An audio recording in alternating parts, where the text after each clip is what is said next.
Now, if you're struggling with self-sabotage and you don't know where to start, here, right here on this podcast, we're building for you. I want to remind you, breaking self-sabotage patterns takes time. You've been operating like this for years, every decade, like I was.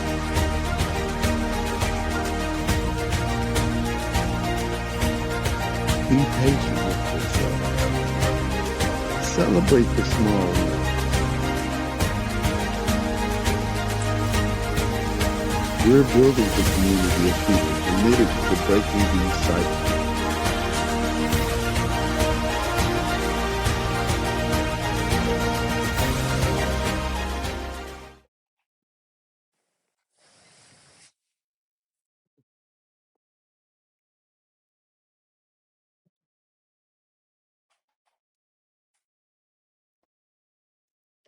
Hello, hello, hello. Welcome Hello. to Terror to Triumph. I'm Alfonso Pelt, and I'm thrilled to have someone special joining me tonight. This is Storm, and Storm is a survivor of childhood abuse, just like me. Storm, welcome to the show. Hello. Thank you for inviting me. Yes, yes, yes. If you recall, episode 4, we had a lot of problems, technical difficulties that pushed our show back into a corner. We actually only were able to do half of the show. So tonight we're going to finish up with episode 4, and we're going to go into episode 5. And that's going to be well, it's a whole new segment 5. But we have to finish segment 4 first to finish laying the ground rules and the foundation of what we're talking about tonight. So, finishing episode 4, segment 6 through 9. Segment 6 starts with practices you can start today. Yes. Okay, and we're going to jump right into where we left off. The first practice is the body check-in.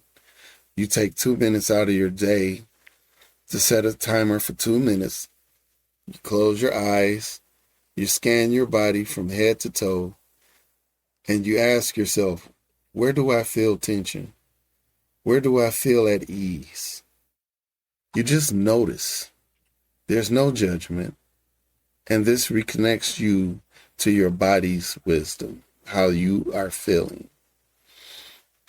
And you do that if you can. You take 2 minutes out of your day to do that. Whenever you wake up, or while you're on lunch break, or while you're at home relaxing, just find time. Take 2 minutes out of your day to do this. Okay, practice number 2, the feelings journal. We take 5 minutes daily. Okay, we write down three feelings, just 3, that we experienced that day and why. Don't try to overthink it. Just say, like, I felt anxious because, or I felt safe when. And you, by doing this, validate your emotional experiences. Number 3, one small promise. Pick one thing you'll do for yourself today. Write it down.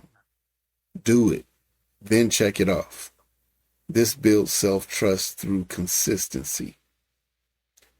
Practice number 4, the boundary experiment. You do this once a week. You set one boundary. It could be small. You could say, I'm not answering emails after 8 p.m. Or I'm not engaging in this conversation. Notice how it feels to yourself. Practice 5, the self-compassion pause.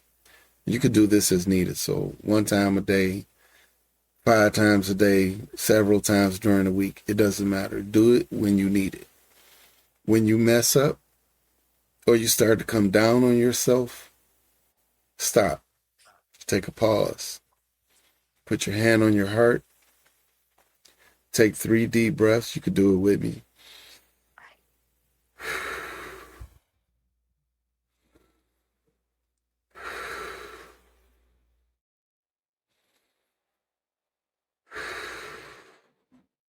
Then you say, I'm learning.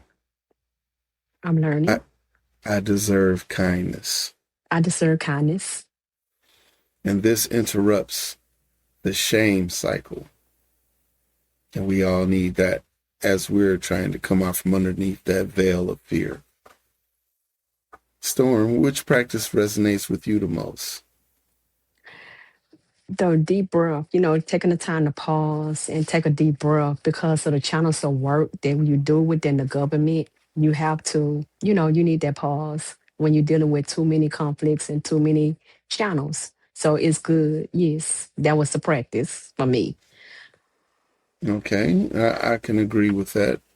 When I go to work, things can get kind of stressful, whether it's dealing with my coworkers, supervisor, or the overall environment of what I do. So having this tool to take a moment and relax myself during something that might be stressful, or if I mess up, or if I feel myself being harsh or critical on myself, I can stop and just say, hey, wait a minute, I am learning and I deserve kindness. I don't deserve to be berated or anything like that, so it breaks that cycle and it gives you a moment of empowerment, actually. Yes. It gives you a chance to put your feet up underneath yourself. So now we're going to talk about what's coming in the next 3 segments of, next 3 episodes, not segments. The next 3 episodes, we're going to talk about how trust falters in episode 5. That's later on this evening, part 2 of this episode, recognizing the cracks.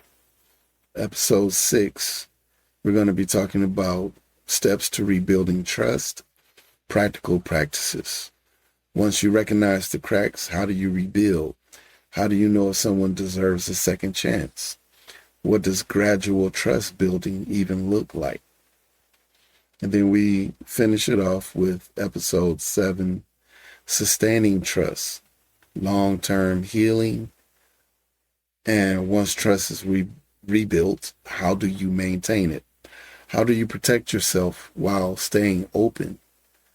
This is about creating sustainable, healthy trust.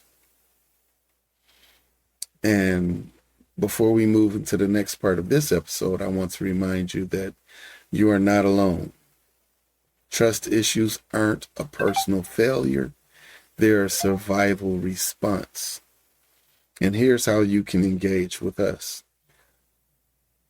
Start one practice this week. It doesn't have to be all of the practices we discuss. Pick one of the 5 practices. Do it and notice what happens. You may want to write that down. Then you can share your experiences with us. What practices resonated with you? You can call us, comment, email, DM us, and tell us what's happening with you. Your story matters. And if you feel like it, you could be a guest on the show and you could talk about your experiences. We need that. We're trying to build this community where we could share what we are providing is a learning and growing experience. And if it's helping you, we want to know. We want to know what's working and what doesn't work. So come and talk to us. Be a guest on our show. If you want to be anonymous, we could set it up that way. You could be an anonymous guest, but we would appreciate it either way. So reach out to us at terror_triumph@gmail.com, and we'll get back to you and let you know how you can get on the show and give you all the details you need. After that, you can subscribe and follow. Hit the subscribe on every platform you're hearing this on. Follow us on TikTok. Follow us on Buzzsprout. Follow us on Spotify, Apple Pods, I mean, everything that you hear this podcast on. Subscribe and follow us. New episodes drop every week, unless we put out something that says we're not going to do the show one weekend or so. Then you will follow TikTok for that. We will give out the announcement there. And then engage and share. Like, comment, share this episode with someone who needs it or everybody who might need it. I mean, share with somebody you think might not need it because they might know somebody who does. And lastly, if you feel like you need help and what we're discussing tonight and previously is something that's picking at you and saying, hey, I need to start the ball rolling. I want to be healed. I want to feel whole again. We urge you to seek professional support. A trauma-informed therapist can help you navigate these practices with a personalized guidance strategy. Storm, you have any final thoughts before we move on into episode's 5 topic? Oh no, let's go ahead on and move on to episode. Let's go ahead on to 5. All right. All right. I'm ready too. Let's get it. Yes. All right. Okay. Now that we finished episode 4, we quickly recap. We talked about building trust with yourself. Now let's talk about what happens when trust breaks down in your relationships with others. Because here's the thing. Even if you rebuild trust with yourself, you still have to navigate trust with other people. And that's where things get a little complicated. Ready? Ready. Let's go. All right. That's what I'm talking about. Episode 5. We finally got there. How trust falters, recognizing the cracks. Segment 1. Okay. Last week, of course, as you know, we just talked about rebuilding trust with yourself. But trust doesn't just exist internally. It exists in our relationships.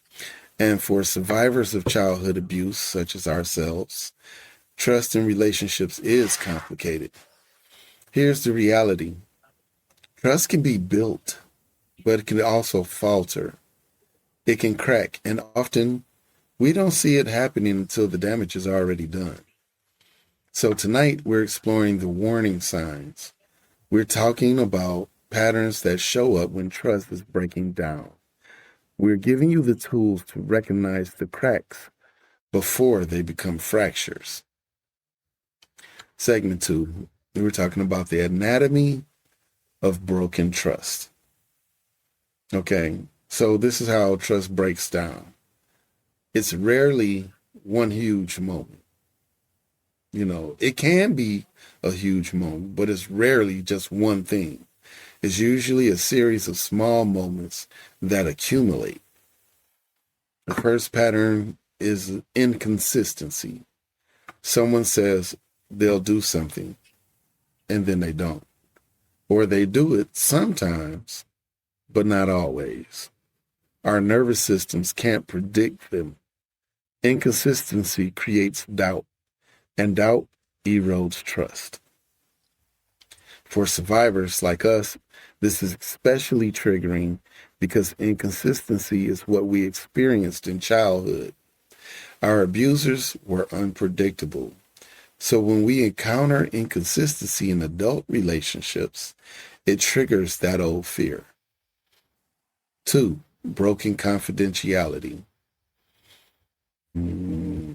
This is this is what it really gets to me right here. Okay, you share something that's really very personal and makes you expose a vulnerable part of yourself. And you share that with someone. You ask them to keep it private. And then they go and tell somebody else. or they throw it back up in your face and use it against you. Your secret becomes a weapon, and that trust shatters. I could expound on that. There was a person I did share something very personal with. I was in a relationship a long time ago. And being a childhood survivor, there were things that I shared with her about my abuse.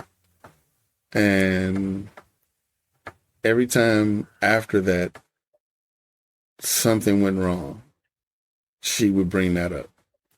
Oh, you doing this because of this. And I'm like, that has actually nothing to do with this problem that we're going through right now. But what if, and now you have to fight on two fronts. You know, you have to try to get them to understand that that's not an issue that's happening here. And at the same time, you have to address the problem at hand. So it becomes an uphill battle real quick when you're dealing with stuff like that. Pattern 3, dismissal of your feelings. You express how you feel. Instead of validating it, they minimize it. Oh, you're being too sensitive. That's not a big deal. You're overreacting. You're making too much out of it.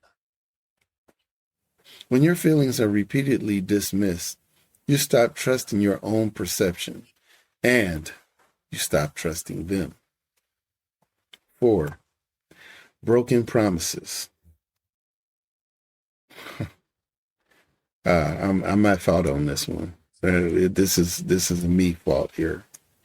I'm guilty of this one. They promise to change. They promise to show up differently, but nothing changes. The patterns repeat. The hope dies, and with it, trust. The reason I said this resonates with me too, because I was the type of person that I was always promising to change. When I was with my significant other, I'd say, I'm sorry, you know, I'm trying my best to not do this anymore. But if you remember when we talked about self-sabotage, this was one of the patterns that was evident in my social situations, that I would repeatedly self or sabotage a relationship because I felt it was going too good. And so this would be one of the things. I mess something up, then I say, oh, I'm sorry, I'm gonna fix it, I'll change. And it never really changes. It just would be a period of time before I did the same thing again. And I would find myself asking, why I keep doing it? But it was the self-sabotage, and I didn't know I was doing it, you know, to that degree. Pattern number 5, gaslighting. They deny things that happen. They make you question your own reality. That never happened. You're remembering it wrong. This is especially damaging for survivors because we already struggle with trusting our own perceptions. Pattern 6, boundary violations.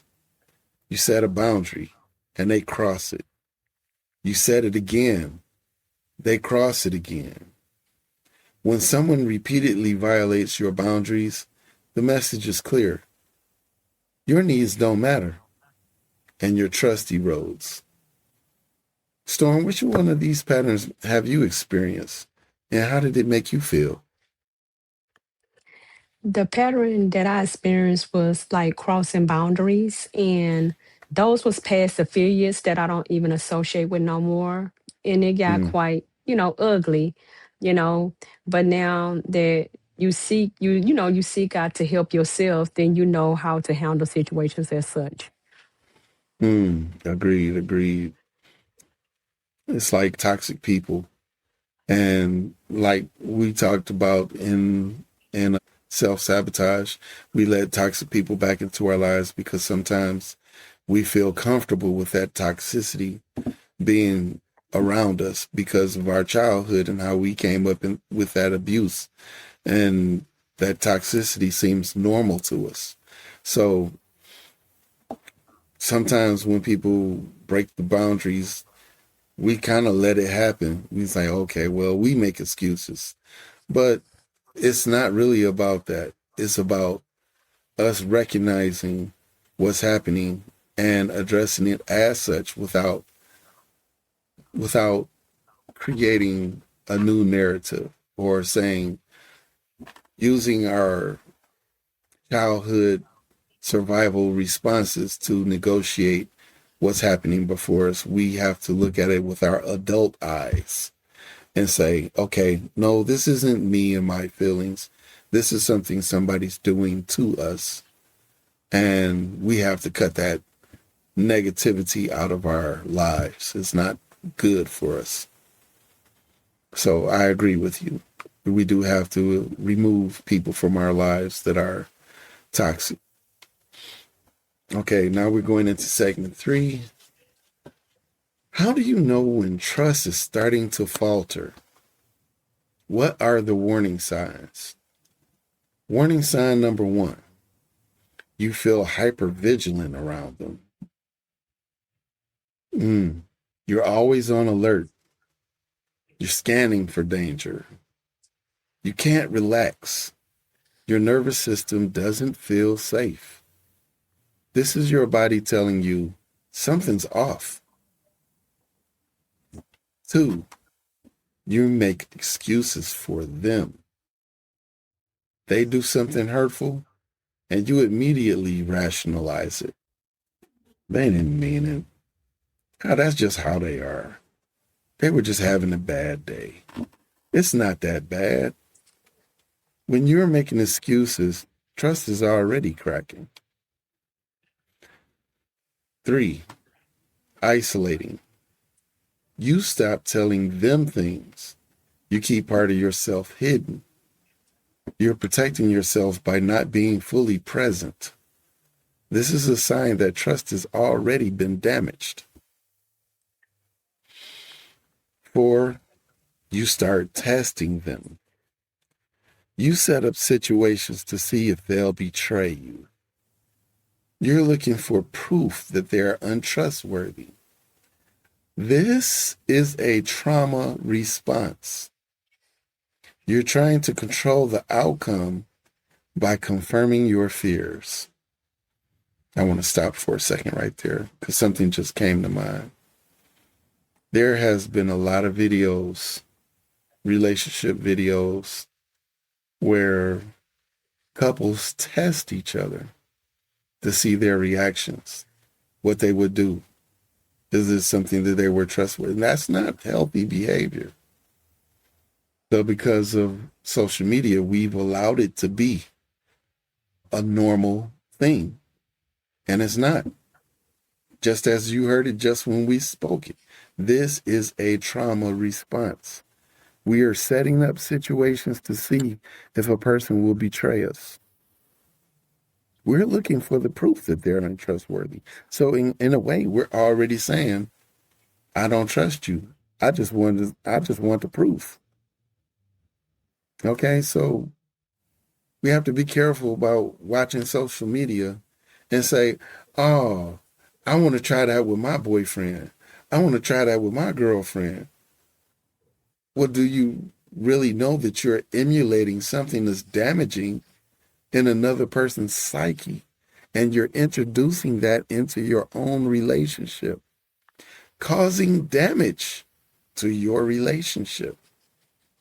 It might not be evident right away, but you're definitely putting something in the back of your partner's mind. So you might want to be careful of that. Okay, moving on. Number 5, you feel drained after spending time with them.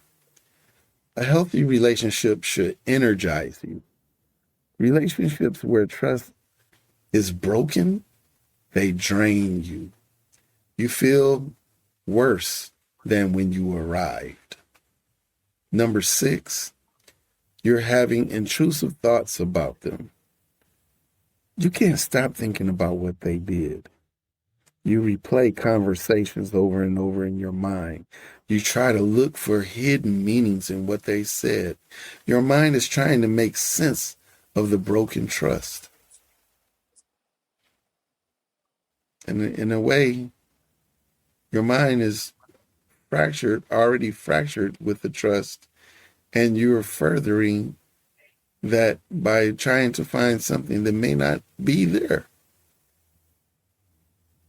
You actually are formulating more fractures by trying to create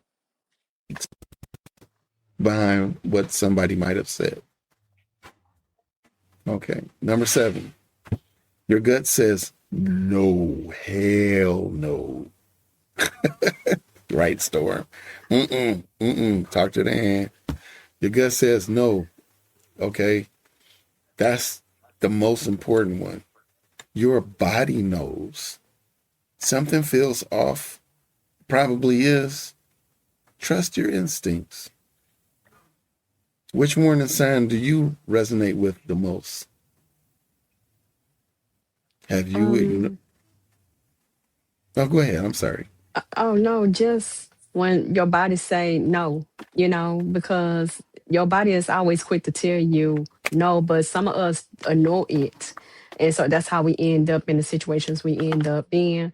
But when your body say no, no mean no. And you need to trust that this is not a good situation. If you feel antsy, get out. True, true. If it doesn't feel right, it probably isn't. So make sure that you're safe first. And then you can look outside and analyze and do all the stuff at that point. But always make sure you're safe first. Okay. We're going into segment number 4. And here's something important to understand. Excuse me. Survivors of childhood are particularly vulnerable to trust breaking down in relationships. And there are specific reasons why.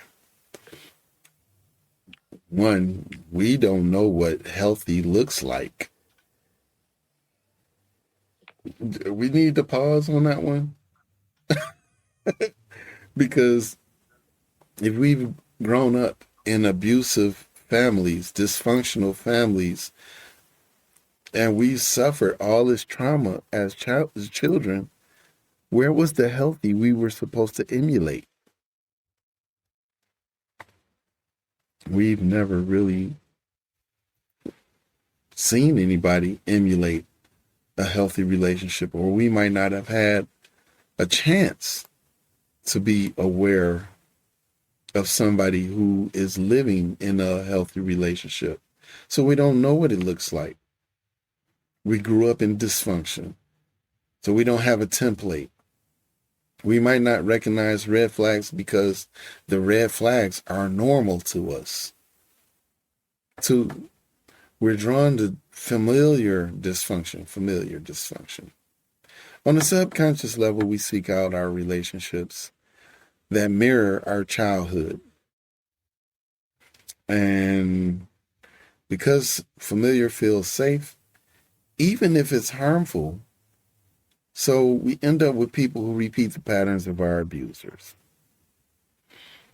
Okay, did I lose Storm just then? Storm, are you still there? I think I may have lost my co-host. No, that's not good. Okay. We're going to try to bring her back. I don't know how we can do that. My co-host is gone. I'm going to try to send her another invite. You all can bear with me. I'm trying to get my co-host back on to the show. I feel bad. I don't like my co-host being AWOL.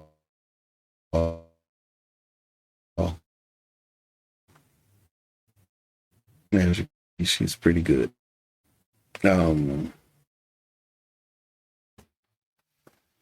Wow. Wow. We just had a moment of pause there. I don't know what was happening.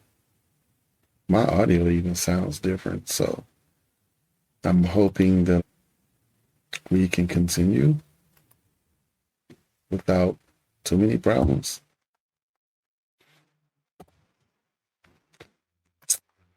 Yeah. So we're going to try to continue. Two, we're drawn to familiar dysfunction. On a subconscious level, we seek out relationships that mirror our childhood because familiar feels safe, even if it's harmful. So we end up with people who repeat the patterns of our abusers. Hello, welcome back, Storm. Welcome back. Thank you. No, I was finna. My phone was finna kill D. Oh, it's okay. It's okay. Mhm. Yes. Anyway, I was, yeah, I was just telling the people. I was like, I really like my co-host. I hope I can get her back. But thank you for coming back again. We're on reason number 3 now. We have a high tolerance for mistreatment. We've been hurt before, so we can tolerate a lot of hurt. We minimalize, we rationalize, we stay longer than we should. I think I could say that's probably true because I will say I endure more than most people would in a relationship because I know I can take it, and I try to deal with it because I know I'm not perfect, and for my faults I stay in a relationship because I feel like I don't want the other person to leave because I might not be able to find another relationship with a person who can accept me and my faults. So I struggle with that. That is something I struggle with. And that's actually leading into the next reason. The next reason is we struggle with self worth. Deep down, we don't believe we deserve better. So when someone treats us poorly, parts of us think, this is what I deserve. We don't trust that we're worthy of better treatment. Number 5, we're hyper vigilant to abandonment. We're terrified of being left. I had to raise my hand on that one. That's me. Yeah. Take a big sigh on that one. You too? You had to take a sigh on that one too? See, it's not just me. We're not alone in this. That's the whole point of this whole show. I try to tell people all the time, the way you feel, you might think you're the only one going through it, but you are absolutely not. And we're here to tell you that. Then me and Storm right here just connected on the same thing, yes. struggling with self-worth. And especially hypervigilant to abandonment. We're terrified of being left. So we look or overlook red flags. We make excuses. We do whatever it takes to keep us and the relationship intact, even if it means staying in a situation where trust is broken. I was going to ask you, Storm, which one of these resonate with you the most, but I think we The already know we got a top winner already, number 5. yes. Yeah, that I told my significant other so many times, I don't want her to leave me. I don't want her to leave me. I feel like she's gonna leave me. I feel like, and eventually it happened. But that was a part of me, being hyper vigilant to abandonment. You know, I wasn't looking for any red flags. I was just concerned about them leaving me, even with my own red flags. Excuse me. Okay, so what do you do once you recognize the cracks? Okay, the trust is starting to break down. What do you do? First, you acknowledge it. You don't minimize it. You don't make excuses. You need to say it out loud. Hey, trust is breaking down in this relationship.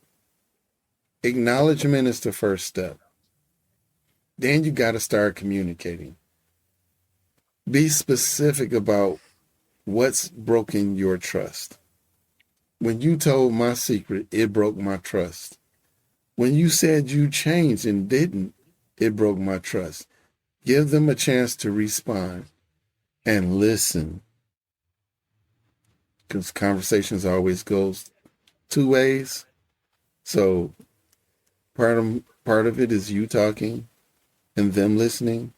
The other side is them talking and responding, and you listening and understanding. So after communicating based on their response, decide what boundary you need to set. I need you not to share my personal information. I need you to follow through on your promises. Be clear and be firm, and don't be afraid.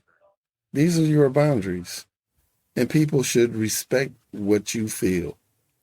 And if they're not respecting what you feel and they don't respect your boundaries, it's time to look for a new partner. Okay. And I say that because in my situation, if it happens to me now, and I start realizing the person's not respecting my boundaries, or they're not showing me that they really care about what I feel or what I feel is important to me, I have to let them go, because it's it's a journey for me to have good mental health and good stability in my relationships. I'm not trying to work for you in a relationship, which should be two people working together for each other. So a healthy relationship does thrive on communication, understanding, and readjusting. And if people aren't really trying to readjust and do the things necessary to keep that relationship viable, you do need to question it. And you will be right to question it and have that conversation. Do find out, are they really trying to respect you, or are they just really using you? And you got to make a decision. Well, I'm sorry, I skipped one. Once you set a boundary, you have to observe. Yeah, I was ready to make a decision. I'm like, chop. Yeah, we go chop off the block. But first, you got to observe. And once you set the boundary, you have to see if they're respecting the boundary. Okay. Well, okay, you just can't cut a person off like that. Okay, I set a boundary, now you're done. You know that. No, that's not fair to them. You give them a chance first. You give them a chance, and you observe to see if they change or do they continue with the same behavior. And if trust is rebuilt through consistent action over time, not through words. So a person can say, oh, I did this, I did that, I did this. But that doesn't mean anything if you actually have not changed. So did the person really change? You can observe this. You can watch and see. Don't do what we talked about earlier and try to make up some fictional type thing to challenge somebody, to test them, but just live life like you normally would and see if they're going to cross your boundaries and do it repeatedly in the same fashion, or maybe They fixed one part and there's another part that needs to be fixed. It's a learning and growing thing, a relationship is. So you have to make way for the communication observation. And then after the observation, based upon what you observe, decide, can trust be rebuilt with this person? Do you want to invest the energy, or is it time to step back or end the relationship? This is hard. This is painful, but it's necessary, because staying in a relationship where trust is broken keeps you stuck in a trauma cycle. Storm, have you had to make this decision before? Many times it's hard each time, in the past relationships when the trust is broken and you have to, if they crossing boundaries or not doing what they need to do, you have talked to them, you have told them this is what you need to do, and they still doing what they need to do. And it's hard to say, okay, this is it. And that has been the most disturbing thing to me each time, to have to say, oh, okay, I'm done. But you can heal. You can heal. Amen. I believe that too. Healing is possible for us, survivors of childhood trauma and abuse. So we may think that there is no way out, but there's always a way out. And in my spirituality, I believe that our Father in heaven has always provided us a way of escape. So you just have to look for it. It's there, but you just have to seek it. And it might come up differently than it came up for me, or it might come up differently than you might hear in one of the stories. But you have to be vigilant and look for that means of escape for yourself. We're going on into section 6. And I want you to know, trust faltering is painful, but it's also information. It's your nervous system telling you something is wrong, and that is quite valuable for us. So here's what I want you to do. I want you to identify one crack in one of your relationships. Is there a crack in trust? What's causing it? It doesn't have to be a significant other relationship. It could be a coworker relationship. It could be a family member. It could be somebody you go to church with. It could be anybody. So just choose one of your relationships and see if there's a crack in the trust and try to identify what's causing that.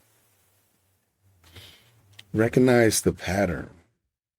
Which of the 6 patterns we talked about is showing up in that trust? Which warning signs are present? Then take action. Have a conversation with the person. Once you have the conversation, set a boundary. Once you set that boundary, observe. Watch and see what they'll do. Will they repeat the mistakes? Or will they really change? And make a decision based upon your observations. And once you've done that, come back to us. Share your experience. Is it working for you? How are you navigating trust breaks in your relationships? Comment. Email us, DM us. Then subscribe, like, follow, share. We need everybody to share this show because it's so important, the information we're giving out to people who have suffered childhood abuse and trauma. We want people to grow into the people they were meant to be before they were violated and things were removed from them.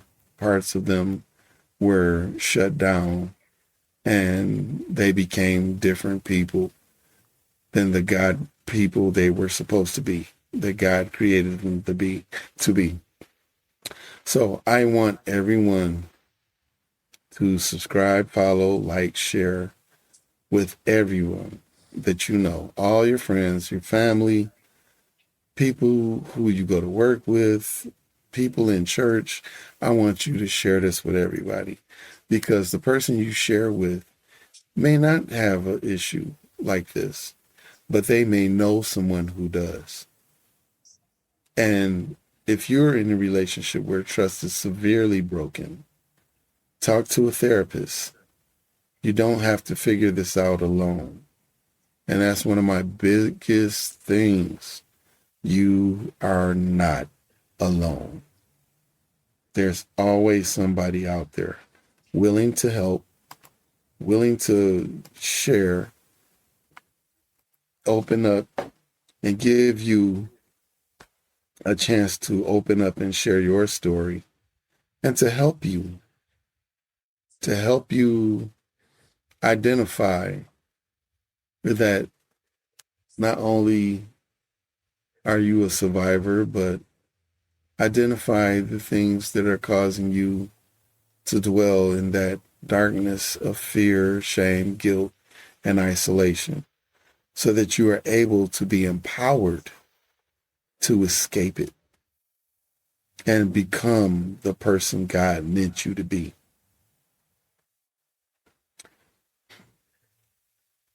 Tonight, we explored about how trust falters. We talked about patterns, warning signs, and what to do when you recognize the cracks. Next week, in episode 6, we're going to be talking about steps to rebuilding trust, practical practices. We're going to talk about how to actually rebuild trust with someone. How do you know if they're trustworthy? How do you gradually let them back in? What does the process look like? Storm, you got any final thoughts? No, no final doubts, but for y'all to, look at the screen and if y'all need any help, these are numbers, that y'all can reach out to. Those different numbers that are running across the screen because we're here to help you. This is a safe place and we want everybody to feel like you are all welcome in. There's no shame or nothing in nothing that you do. This is a safe place for everybody to come in and just feel at home. Correct, correct. There has been some, how can I put this? There has been some question that people say or feel is taboo to talk about such things that we're discussing on this show. But the truth is, if the matter isn't discussed, if the matter never comes to light, if the matter stays hidden always, then there's never a way for a person to acknowledge what's happening, for anyone to seek help, to be shown that there's a way to receive the help. I think about when I was going through my darkness, how many times I could have used a helping hand or someone who had been through my experience to show me a way out without suicide or without spazzing out or having breakdowns or whatever, or just trying to deal with it growing on into my adulthood with all these survival instincts that I've had since childhood and still employing them in my adult life where they don't work anymore. So this platform gives all of us survivors a place to talk, judgment free. We're here to help one another, lift each other up, and get us on the path to wholeness. Until then, trust is precious. Protect it, honor it, and when it breaks, don't ignore it, address it, because you deserve relationships built on trust, safety, and genuine care. I'm Afonso Pelt. This is Storm, and Yes. this is Terror to Triumph. We thank you for listening, and we thank you for your courage.